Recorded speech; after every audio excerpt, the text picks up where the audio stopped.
Hey Argonaut Bears, it's Miss Van Putten here with Argo Bear from my office. Brought him home so that we could do some read-alouds with you while we're sheltering in place. I miss you a lot, and we hope to do a bunch of read-alouds. We hope you'll invite us into your home. Today's read-aloud is Dr. Seuss's Hooray for Diffendoofer Day, with some help from writers Jack Perlutsky and Lane Smith.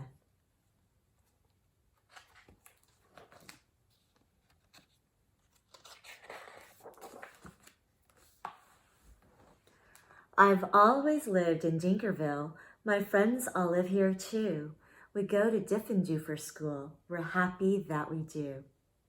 Our school is at the corner of Dinkzuber and Dinkzot. It looks like any other school, but we suspect it's not. I think we're learning lots of things not taught at other schools. Our teachers are remarkable. They make up their own rules. Miss Bobble teaches listening. Miss Wobble teaches smelling. Miss Fribble teaches laughing. And Miss Quibble teaches yelling. Miss Twining teaches tying knots in neckerchiefs and noodles, and how to tell chrysanthemums from miniature poodles. Miss Vining teaches all the ways a pigeon may be peppered, and how to put a saddle on a lizard or a leopard.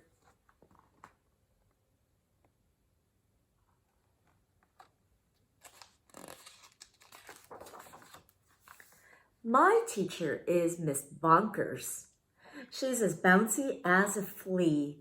I'm not certain what she teaches, but I'm glad she teaches me. Look, she chirps. I'll show you how to tell a cactus from a cow, and then I shall instruct you why a hippo cannot hope to fly.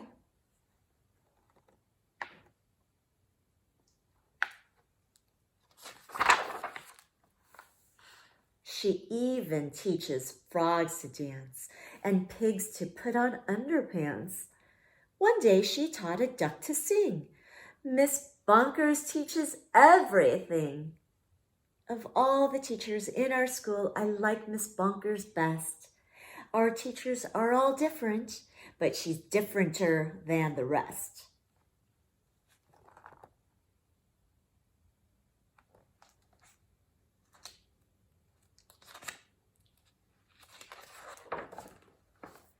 We also have a principal. His name is Mr. Lowe. He is the very saddest man that any of us know. He mumbles, "Are they learning this and that and such and such?" His face is wrinkled as a prune from worrying so much. He breaks a lot of pencil points from pushing down too hard, and many dogs start barking as he mopes around the yard. We think he wears false eyebrows. In fact, we're sure it's so. We've heard he takes them off at night. I guess we'll never know.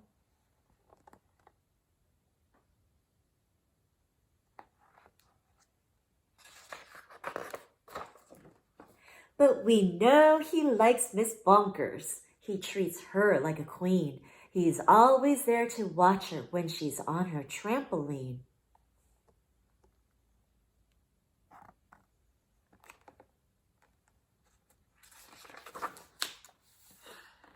There are many other people who make Diffendoofer run. They are utterly amazing. I love every single one. Our nurse, Miss Clot, knows what to do when we've got sniffles or the flu.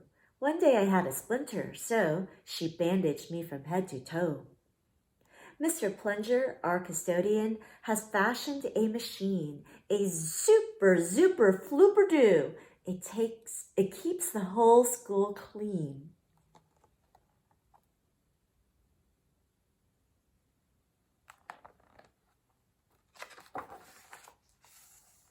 Our music teacher, Mrs. Fox, makes bagpipes out of straws and socks.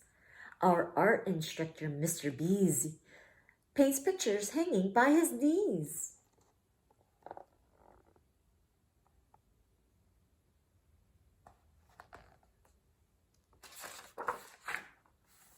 In science class with Mr. Katz, we learned to build robotic rats. In gym, we watch as Mr. Bear hoists elephants into the air.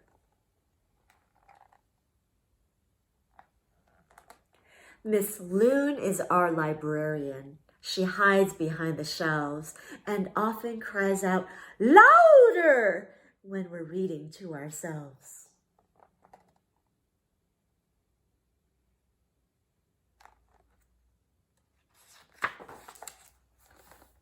We have 3 cooks, all named McMunch, who merrily prepare our lunch. They make us hot dogs, beans, and fries, plus things we do not recognize. And as they cook, they sing their song, not too short and not too long. Roast and toast and slice and dice.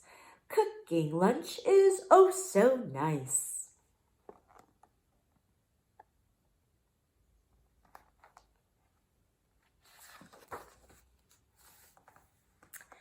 We were eating their concoctions, telling jokes and making noise, when Mr. Lowe appeared and howled, "Attention, boys and girls!" He began to fuss and fidget, scratch and mutter, sneeze and cough. He shook his head so hard we thought his eyebrows would come off.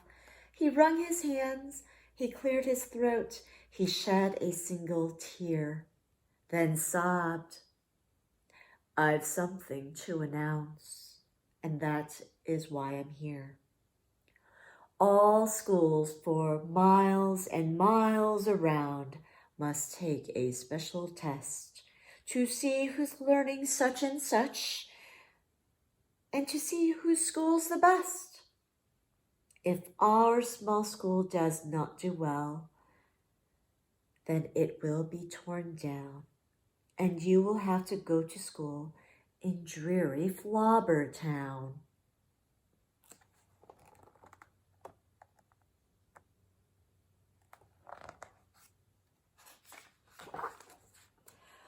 "Not Flobbertown," we shouted, and we shuddered at the name, for everyone in Flobbertown does everything the same.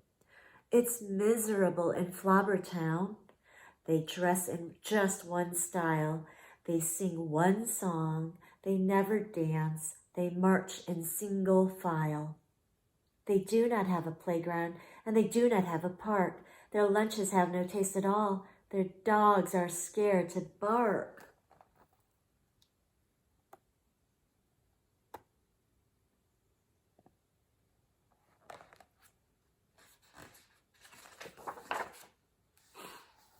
Miss Bonkers rose. "Don't fret," she said. "You've learned the things you need to pass that test and many more. I'm certain you'll succeed. We've taught you that the earth is round, that red and white make pink, and something else that matters more. We've taught you how to think." "I hope you're right," sighed Mr. Lowe. He shed another tear. "The test is in 10 minutes, and you're taking it right here." We sat in shock and disbelief. "Oh no," we moaned, "oh no."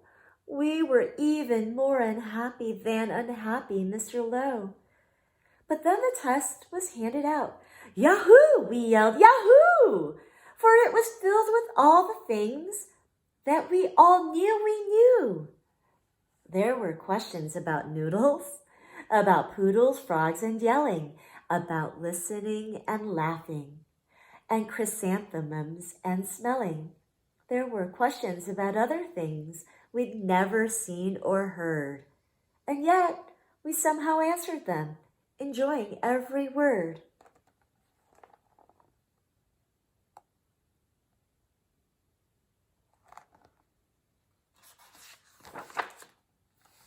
One week later, after recess, Mr. Lowe meandered in. We'd never seen him smile before, but now he wore a grin. He soon began to giggle. Then his giggle grew by half, and then it really happened. Mr. Lowe began to laugh. "You've saved our school! You've saved our school!" he jubilantly roared. "We got the very highest score." He wrote it on the board.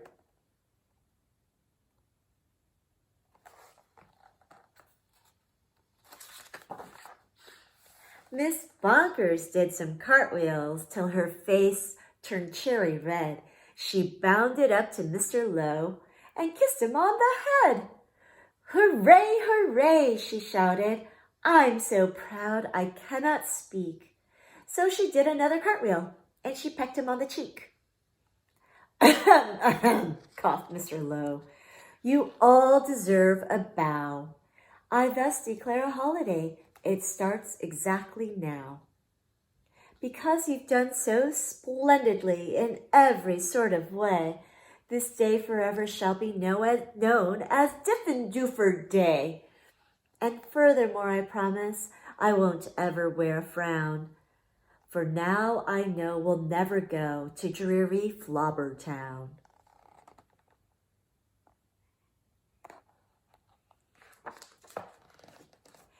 Then we held a celebration. There was pizza, milk, and cake. Like everyone, I ate too much and got a bellyache. We laughed and whooped and hollered the entire school day long. Then we all sang triumphantly the Diffendoofer song.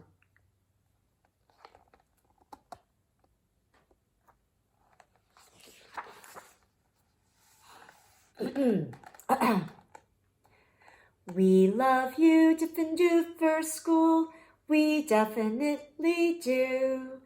There surely is no other school that's anything like you. You're gribulous, you're grobulous, each day we love you more. You are the school we treasure and unceasingly adore. Oh, finest school in Dinkerville, the only one as well. We love you, Diffendoofer School, much more than we can tell. You are so diffendooferous, it gives us joy to say. 3 cheers for Diffendoofer School.